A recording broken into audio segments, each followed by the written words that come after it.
Saya udah sampai nggak bisa ngomong, teman-teman saya sampai nggak bisa ngomong, udah nggak bisa ngomong. Saya udah nggak bisa ngomong dalam hal ini.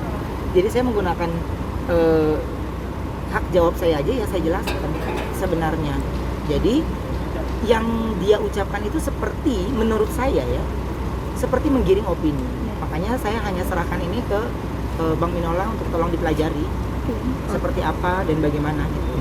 Jadi ya kita lihat aja, kalau ada etikat baik saya terima dengan baik.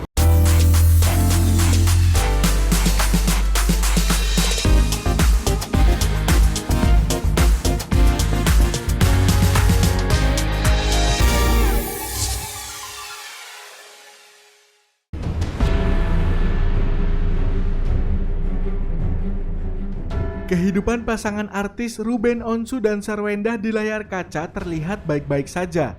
Namun, kebahagiaan tersebut mendadak diusik oleh kelakuan komedian Ridwan Remin yang menjadikan Sharwenda dan anak angkatnya, Bertrand Peto, sebagai bahan lawakan di panggung.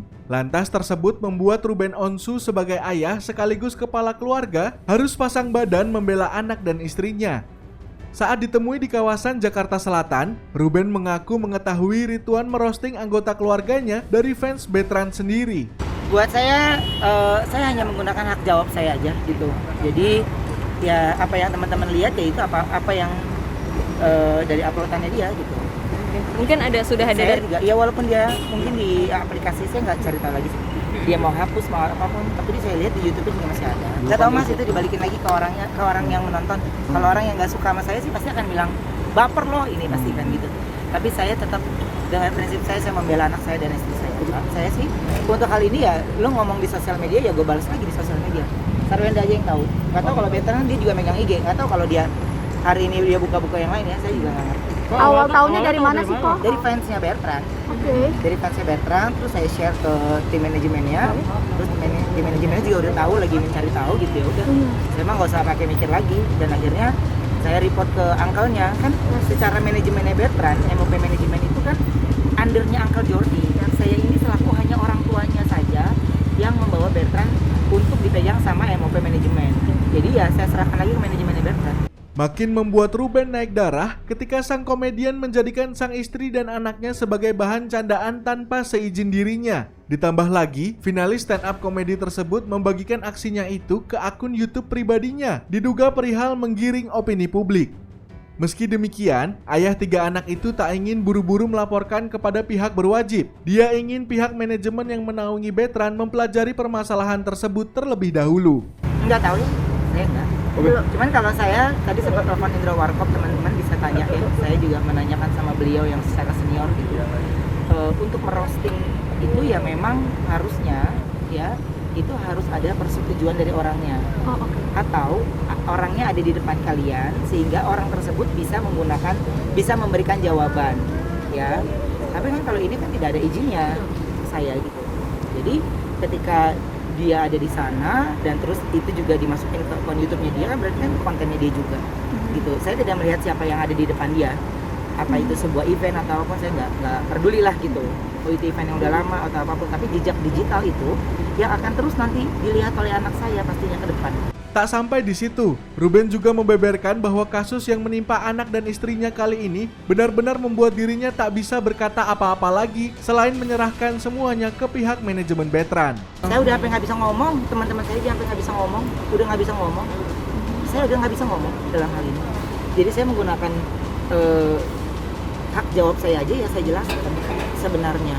Jadi yang dia ucapkan itu seperti menurut saya ya, seperti menggiring opini. Makanya saya hanya serahkan ini ke Bang Minola untuk tolong dipelajari seperti apa dan bagaimana gitu. Jadi ya kita lihat aja, kalau ada etikat baik saya terima dengan baik. Tunggu dulu, lu udah main hukum aja. Ini lagi dengerin makanya orang ngomong. Jadi ini lagi dipelajari dulu seperti apa baru. Nanti kalau saya kasih tahu ntar disengajain nunggu sampai limitnya habis. Tunggu aja gitu. Jadi, berarti sudah menetap. Ya mungkin aja limit dari saya sore ini, mungkin dari saya nggak usah share. Tapi yang penting saya share ya menggunakan hak jawab saya aja. Jadi even anak saya menonton atau melihat aja ya dari orang-orang yang nge-tag nih misalnya ke dia, saya selaku ayahnya sudah melakukan pembelaan dia. Kalau orang yang punya anak ya, ada orang yang punya istri ya, itu pasti merasakan hal yang sama. ya. Sekarang mas-mas semua punya keluarga, mau nggak kalau ibunya seorang wanita nih menjadi bahan olokan? Ini mental anak loh, mental seorang anak ya, kedekatan dengan orang tuanya jadi ejekan, dan itu dengan mukanya yang so iye banget, kenal banget. Dia bilang dia nggak, gue sih nggak kenal banget sama Bertrand. Ngapain lu jadi bahan roasting? Iya kan, lu ngapain jadi bahan roasting? Kalau dia ngomong, dia komedi, mas, saya ngomongin tolak ukur saya nih, saya boleh tanya Aditya Gumai, saya main di komedi udah dari tahun 97 mas, main Lenong Bocah.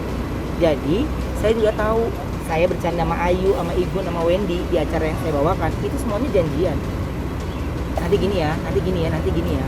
Kan mas juga ada di bawah, ada beberapa di sini media yang memang ada di bawah naungan TV yang ada kode etiknya, ada ininya, semuanya itu kan ada gitu. Tapi kan kalau ini beliau ya buat saya so iye banget, mukanya so iye gitu. Jadi ya udah nggak apa-apa. Jadi ya kalau dia juga nggak ada net, ya udah saya juga nggak akan hapus. Dia menyerahkan semuanya ke saya. Saya cuma hanya tidak meminta saran, enggak. Saya cuma menanyakan bagaimana merosting itu secara kode etik. Saya nih di TV ada bintang tamunya yang mau ngerosting, pasti tim kreatif tuh nanya dulu, kak nanti mau di roasting ya, bahannya ini ya gitu. Yang ini jangan ya, yang ini jangan ya gitu loh. Kan sebenarnya bisa yang kayak gitu. Bukannya nggak mau, saya juga mau kok.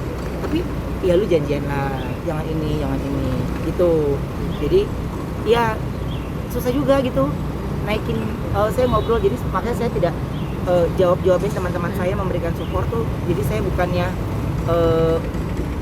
membuat saya menjadi itu enggak, tapi saya cuman minta hati nurani dia. Kalau dia sudah menikah ya, bayangkan kalau wanita yang diajak itu adalah ibunya, mau atau tidak. Ini dari sisi wanita, tapi dari sisi anak, kalau dia punya anak, mau atau tidak.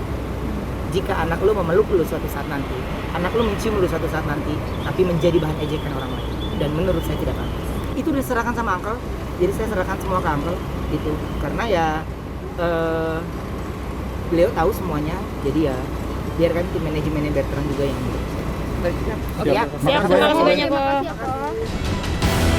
Dari ini Salma, saya Billy, karena dia tiba-tiba ngomongin soal Muay Thai, terus kepikiran gimana kalau misalnya gue ikutan Muay Thai ya, itu kan bagus buat bela diri, apalagi gue perempuan, gue harus tahu gimana caranya bela diri ya kan.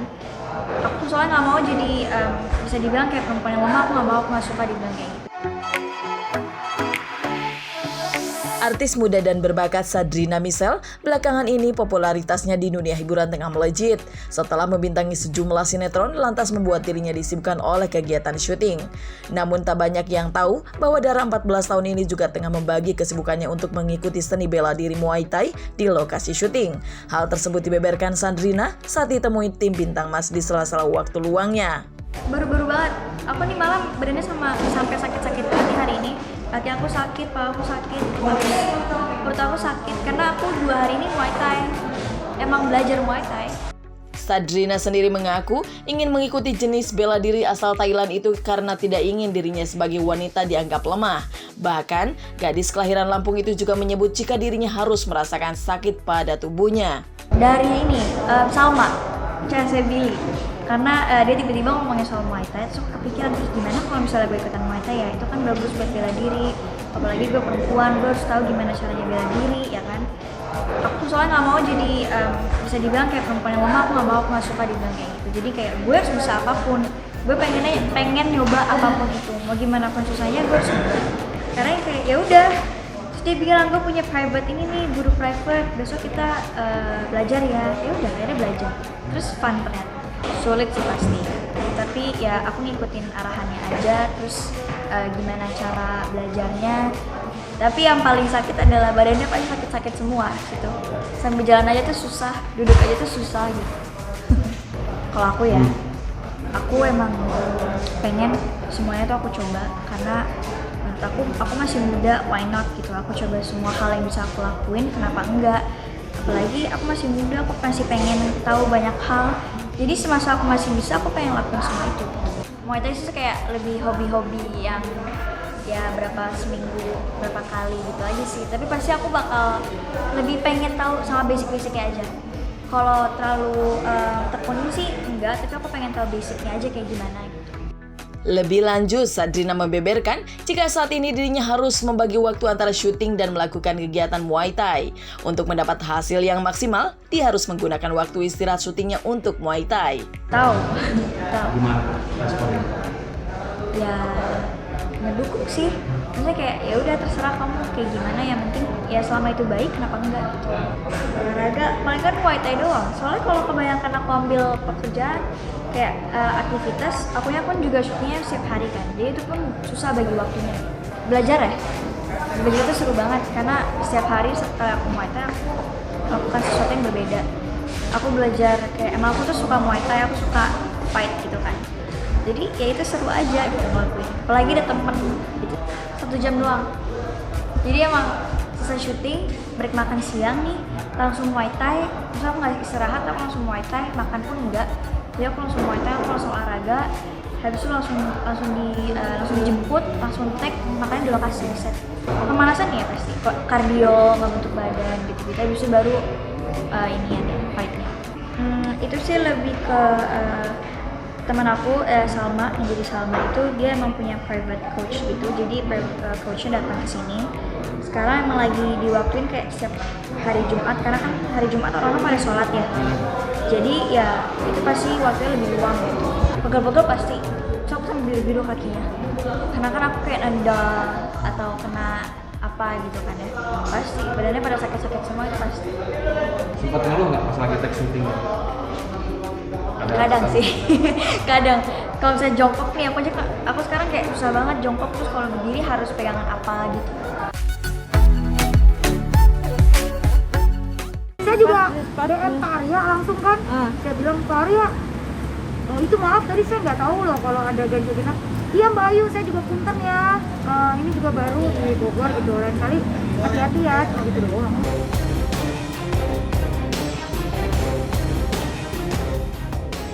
Memiliki suara yang merdu, tubuh yang ideal, ya, dia adalah penyanyi dangdut asal Depok Ayu Ting Ting. Namanya belakangan ini santer diperbincangkan publik setelah kabar pernikahannya diisukan batal. Ditambah lagi, janda 1 anak itu terjaring razia ganjil genap di kawasan Bogor, Jawa Barat. Menurut pengakuan Ayu, dirinya tertimpa masalah tersebut ketika mendadak ingin minum kopi kesukaan di wilayah itu. Saya berdua pagi-pagi emang pengen nyari kopi. Beli kopi yang enak cuma di situ doang. Enggak, itu emang lagi pagi-pagi aja, lagi pengen jalan sama saudara. Kan ada saudara lagi main ke rumah, jadi dia sekalian ajak dia jalan. Kopi yang enak di situ, arah balik ke Jakarta, jadi berarti saya harus lewatin Bogor dulu. Saya kayaknya besok kalau mobil aja juga viral deh. Saya jadi takut, tapi ya udah, saya nggak masalah juga kan emang nggak ada apa-apa. Ayu menyadari jika perbuatannya itu melanggar kebijakan lalu lintas ganjil genap untuk kawasan Bogor. Ia pun meminta maaf kepada Wali Kota Bima Arya. Tak sampai di situ, Ayu yang ditemui di kawasan Tangerang Selatan itu terlihat tampil dengan gaya barunya. Namun, nampaknya dia masih ingin merahasiakan gaya baru rambutnya itu kepada publik. Dalam kesempatan itu, awak media pun menanyakan terkait pernikahannya dengan Adit Cayusman disebut-sebut gagal. Sang biduan asal Depok itu memilih bungkam sambil langsung menyusuri mobilnya. Saya juga DM Pak Arya langsung kan, saya bilang Pak Arya, oh itu maaf tadi saya nggak tahu loh kalau ada ganjil genap. Iya Mbak Ayu, saya juga punten ya, ini juga baru di Bogor gitu, lain kali hati-hati ya, gitu doang. Ya iyalah, orang saya nggak tahu, baik-baik semua kok, kalian aja pada lupain. Teh, dalam soal yang batal nikah gimana teh? Teh.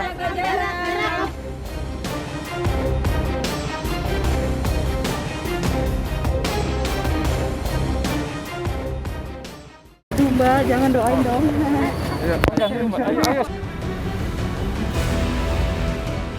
Kabar tak sedap datang dari pasangan selebriti Stefan Williams dan Celine Evangelista. Pasalnya, biduk rumah tangga keduanya dirumorkan tengah diambang perceraian. Semua itu bermula diketahui publik ketika adik Celine yakni Marissa Brigita melalui laman Instagramnya memperlihatkan keadaan sang kakak yang tengah bersedih di dalam kamar di sebuah apartemen. Hal tersebut rupanya sukses membuat geger jagat hiburan tanah air, dan Celine pun dicecar pertanyaan apakah rumor yang beredar di tengah publik settingan atau tidak. Saat ditemui di kawasan Jakarta Selatan, ibu 4 anak itu terlihat enggan untuk membeberkan keadaan rumah tangganya yang nyaris berujung perpisahan itu. Dia hanya mengatakan jika dirinya dan anak-anaknya kini dalam keadaan baik-baik saja. Baik-baik, sehat-sehat semua. Nggak ada tanggapan apa-apa, baik-baik aja semuanya. Makasih ya. Nampaknya perceraian tersebut bukanlah keinginan Selin. Terbukti ketika awak media menyinggung terkait gosip perceraian itu, dia dengan terang-terangan mengatakan agar masalah tersebut jangan sampai terjadi pada keluarganya. Mbak, jangan doain dong.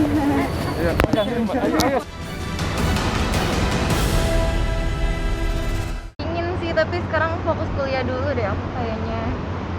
Pengen fokus sama satu hal aja. Mulai membintangi layar lebar dari tahun 80-an, siapa yang tidak kenal aktor Dwi Yan? Laki-laki yang menginjak umur 63 tahun ini nyatanya memiliki anak perempuan yang cantik dan mempesona, sebut saja Junisha Putri.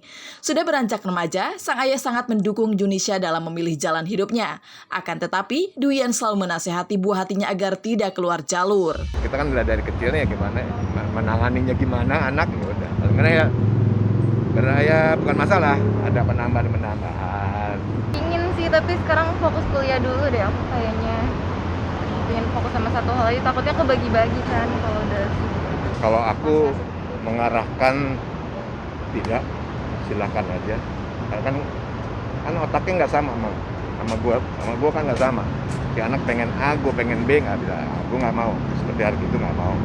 Jadi anak A maunya apa kita dukung. Tapi seneng nyanyi sih, emang cuma belum berani aja. Belum siap sih. Dia keinginan sendiri dia. Ya, kan istriku nggak orang rumahan. Aku yang orang luaran. Seneng sih pasti seneng aja lah ya. Pasti seneng aja. Yang penting buat aku ya itu, aku memberi kebebasan kepada anakku selama ada koridor-koridor. Tak hanya Junisha, ternyata Dwi Yan memiliki 2 anak lainnya yang sudah beranjak dewasa. Di samping itu, bagi Junisha, sosok sang ayah selalu mengajarkannya kerja keras dalam meraih sesuatu. Bahkan, sang ayah memaklumi jika gadis cantiknya memiliki seorang kekasih. 3. Ini nomor 2. Satu kakaknya cowok, dia di properti, kuliah ada enggak, adiknya SMA.